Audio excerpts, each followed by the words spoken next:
Shalom, salam berkat dari kami untuk pendengar sekalian.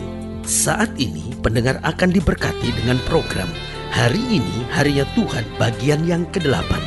Sebuah program rohani tentang doktrin Alkitab yang menolong kita untuk semakin tertanam dalam kebenaran firman dan bertumbuh dalam kemuliaan. Bersama hambanya, Pendeta Gilbert Lumwendong, STH.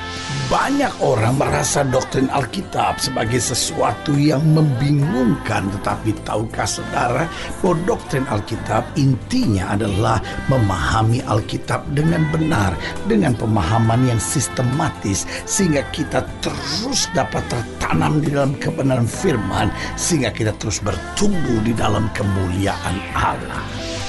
Buka hati saudara sekalian untuk menerima berkat-berkat firman-Nya hari ini. Kekudusan adalah salah satu topik di dalam kekristenan yang paling tidak menyenangkan, paling tidak mendatangkan gairah bagi jemaat, karena mungkin jemaat lebih tertarik untuk mendengar khotbah tentang berkat, tentang mujizat, tentang Allah yang dahsyat, tentang janji-janji Allah yang disediakan, atau mungkin yang menarik-menarik seperti neraka, tentang akhir zaman. Dan topik-topik tema-tema seperti itu dianggap bergairah, mendatangkan rasa ingin tahu, bahkan keinginan orang untuk mengalaminya. Tetapi kalau kita bicara tentang kekudusan, maka sebagian jemaat akan berkata, wah mau tegur dosa lagi, wah mau menyerang saya lagi, wah mau menyatakan saya kesalahan lagi. Lihat saudaraku yang kasih dalam Tuhan, seringkali kekudusan dianggap sebuah topik yang sangat tidak menarik. Tetapi tahukah saudara bahwa kunci dari segala sesuatu seringkali adalah kekudusan. Bagaimana rumah tangga itu bisa bahagia, yaitu jika rumah tangga itu mempertahankan kekudusan. Bagaimana berkat bisa mengalir dalam hidup kita, yaitu jika kita hidup di dalam kekudusan. Bagaimana jika kita mau menjalani hari-hari depan yang penuh kemenangan, yaitu jika kita jalani dengan kekudusan. Yosua berkata, kuduskan dirimu hari ini, maka besok kamu akan lihat perkara-perkara besar. Bahkan saudaraku yang kasih dalam Tuhan, bagaimana untuk kita menghadapi akhir zaman dengan penuh kemenangan, di mana setan tidak bisa berkuasa dalam hidup kita, yaitu kalau kita hidup dalam kekudusan. Karena saya terlalu percaya kekudusan adalah benteng. Orang yang hidup dalam kekudusan adalah orang yang aman. Orang yang hidup dalam kekudusan, setan tidak bisa menyerang apapun dalam kehidupannya, karena kekudusan itu sendiri memberi kemenangan yang luar biasa dalam kehidupannya. Haleluya. Selamat datang dalam program kita hari ini, Harinya Tuhan, sebuah program rohani yang mengingatkan kembali kepada kita betapa pentingnya kita menjadikan firman Tuhan sebagai dasar keseharian hidup kita. Karena selama kita menjadikan firman Tuhan sebagai dasar keseharian hidup kita, langkah-langkah ke depan kita menjadi langkah-langkah yang penuh dengan berkat, kemenangan, dan kepastian. Haleluya. Dan dalam program ini memang kita sedang membahas tentang hidup dalam kekudusan. Nah, saudara yang kasih dalam Tuhan, hidup dalam kekudusan adalah bagian tak bisa terpisahkan dalam kekristenan kita. Mengapa? Karena kalau kita mau jujur, hidup Kristen adalah hidup dalam peperangan. Kenapa kita hidup dalam peperangan? Karena kita memiliki musuh. Alkitab berkata lawan musuh iblis sama seperti singa yang berkeliling mencari orang yang dapat ditelannya. Nah, saudaraku yang kasih dalam Tuhan, jadi kemanapun kita pergi, setan berusaha untuk menyerang, setan berusaha untuk mengalahkan, dan bahkan setan berusaha untuk mengacaukan kehidupan kita. Tetapi kekudusan itu sendiri, seperti saya sudah katakan tadi, adalah benteng. Jadi waktu kita hidup dalam kekudusan, maka kita aman dari serangan kegelapan.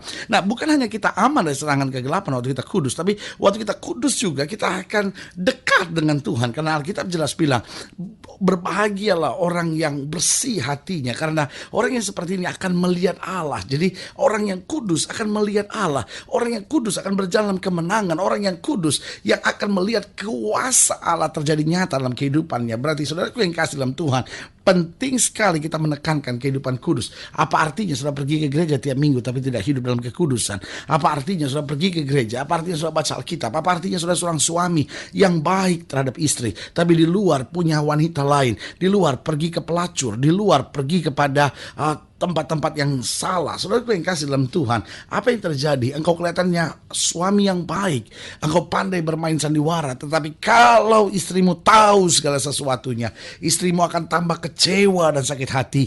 Ternyata engkau hanya seorang munafik yang berkhianat. Saudaraku yang kasih dalam Tuhan, Tuhan mencari orang-orang yang mau bayar harga yang bernama kekudusan. Karena jika kita hidup dalam kekudusan, maka kita akan melihat kuasa Allah sungguh sangat luar biasa dalam hidup kita. Haleluya.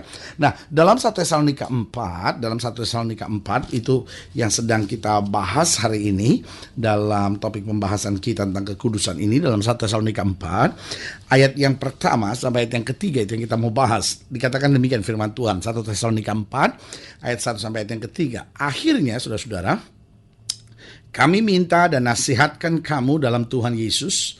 Kamu telah mendengar dari kami bagaimana kamu harus hidup supaya berkenan kepada Allah.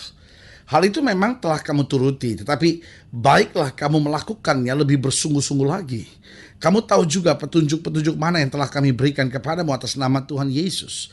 Karena inilah kehendak Allah, pengudusanmu, yaitu supaya kamu menjauhi percabulan. Nah, saudaraku yang kasih dalam Tuhan, ada kalimat menarik di ayat yang ketiga ini. Karena inilah kehendak Allah, pengudusanmu. Jadi Paulus bicaranya satu kata penting di sini. Kalau kita mau bicara tentang akhir zaman, kalau kita mau bicara tentang kemuliaan, kalau kita mau bicara tentang kuasa, kalau kita mau bicara tentang berkat, kalau kita mau bicara tentang mujizat, maka jalan satu-satunya kehendak Allah untuk kamu harus jalani adalah pengudusan.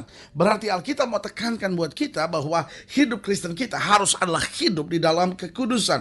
Nah, ada banyak orang yang berkata, ya tapi kan kita ada dalam dunia yang cemar, kita ada dalam dunia yang serba penuh dengan kejahatan, kita ada dalam dunia yang menganggap dosa itu biasa. Nah, bagaimana kita bisa hidup di dunia seperti ini lalu hidup dalam kekudusan? Ada banyak orang berkata, oh itu sesuatu yang gak mungkin, itu sesuatu yang mustahil. Nah, saudaraku yang kasih dalam Tuhan, saya percaya Allah adalah Bapa yang baik.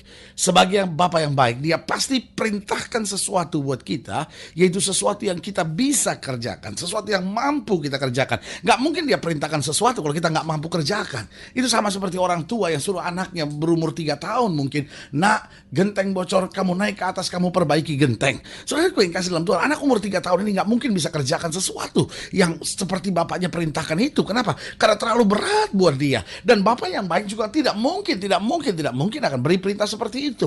Nah, siapa Bapa kita itu? Bukankah kita tahu Dia Bapa yang baik? Dia mengerti kita. Bahkan Alkitab berkata Tuhan tidak pernah berikan pencobaan lebih daripada kemampuan kita. Berarti Allah tahu persis batas kekuatan kita. Allah tahu siapa kita. Bahkan Daud berkata Dia ingat bahwa kita ini debu. Nah, saudaraku yang kasih dalam Tuhan, kalau Dia tahu batas kekuatan kita, gak mungkin Dia perintahkan sesuatu yang kita gak mungkin kerjakan.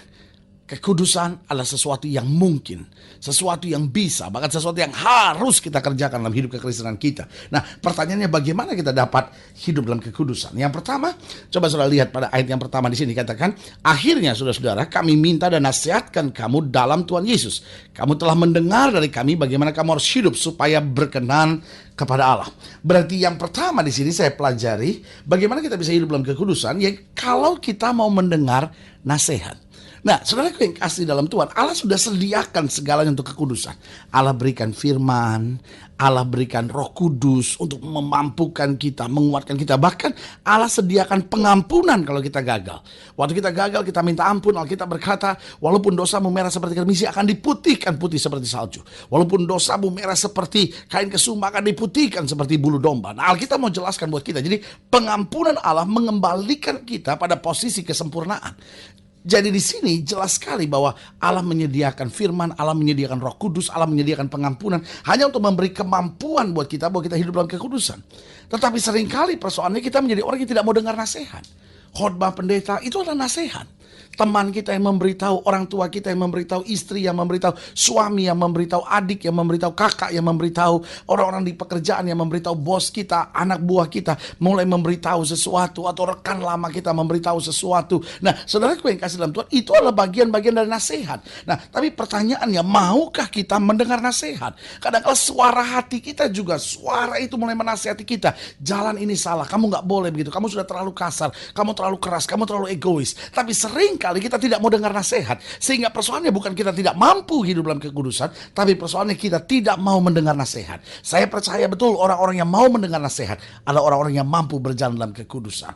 Yang kedua saya pelajari bagaimana kita dapat hidup dalam kekudusan. Dikatakan selanjutnya di sini, akhirnya saudara-saudara, kami minta dan nasihatkan kamu dalam Tuhan Yesus. Kamu telah mendengar dari kami bagaimana kamu harus hidup supaya berkenan kepada Allah. Berarti yang kedua, bagaimana kita bisa hidup dalam kekudusan, yaitu jika kita mau berjuang agar kita berkenan kepada Allah. Artinya begini, kita udah tahu firman Tuhan, ya kan? Kita sudah mengerti apa yang benar, kita sudah mengerti bagaimana menjadi suami yang baik, kita sudah mengerti bagaimana menjadi istri yang baik, kita tahu apa yang nggak boleh, yang istri kita nggak suka, apa yang suami kita nggak suka, kita tahu apa yang orang tua kita misalnya nggak suka, kita tahu apa yang nggak bagus buat dunia ini, kita tahu apa yang tidak berkenan kepada Allah. Nah, seringkali kita tidak mau berjuang, kita langsung berkata, ya saya ingin tapi saya nggak mampu. Soalnya gue yang kasih dalam Tuhan, kalau kita berjuang, Roh Kudus akan memampukan kita, kita pasti bisa. Hanya persoalannya seringkali bukan kekudusan itu yang sulit, kitanya yang seringkali tidak mau berjuang untuk berkenan kepada Allah. Seringkali kita tahu apa yang berkenan kepada Allah, tapi kita tidak mengerjakannya. Yang ketiga, bagaimana kita dapat hidup kudus. Masih di ayat yang pertama dikatakan, akhirnya saudara-saudara, kami minta dan nasihatkan kamu dalam Tuhan Yesus. Kamu telah mendengar dari kami bagaimana kamu harus hidup supaya berkenan kepada Allah.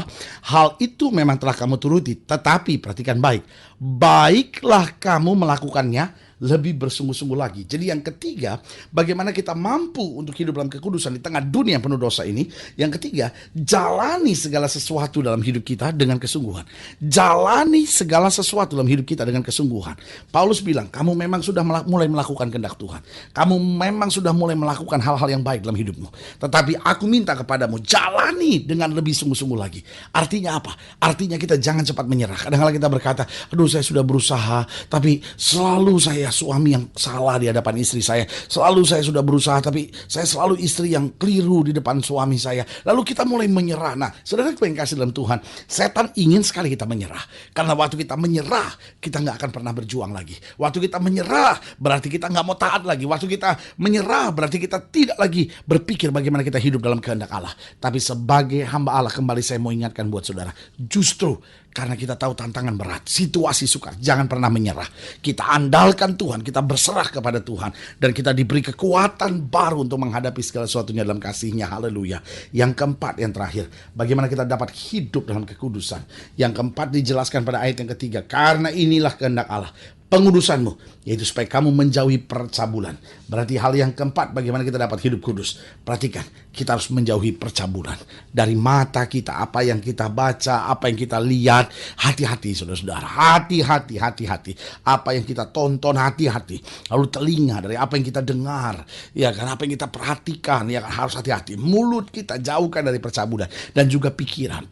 Ada banyak orang yang berkata, saya kan tidak pergi ke tempat pelacuran, saya kan cuma melakukan onani. Itu kan juga nggak salah.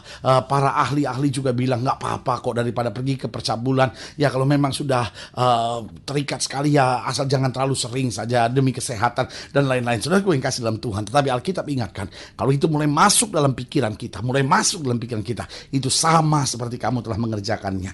Berarti Alkitab ajarkan buat kita, kalau kita mau lihat hari-hari baik dalam hidup kita, kalau kita mau lihat kemenangan yang luar biasa, kalau kita mau lihat hubungan yang akrab dengan Tuhan, mutlak kita harus berjalan dalam kekudusan.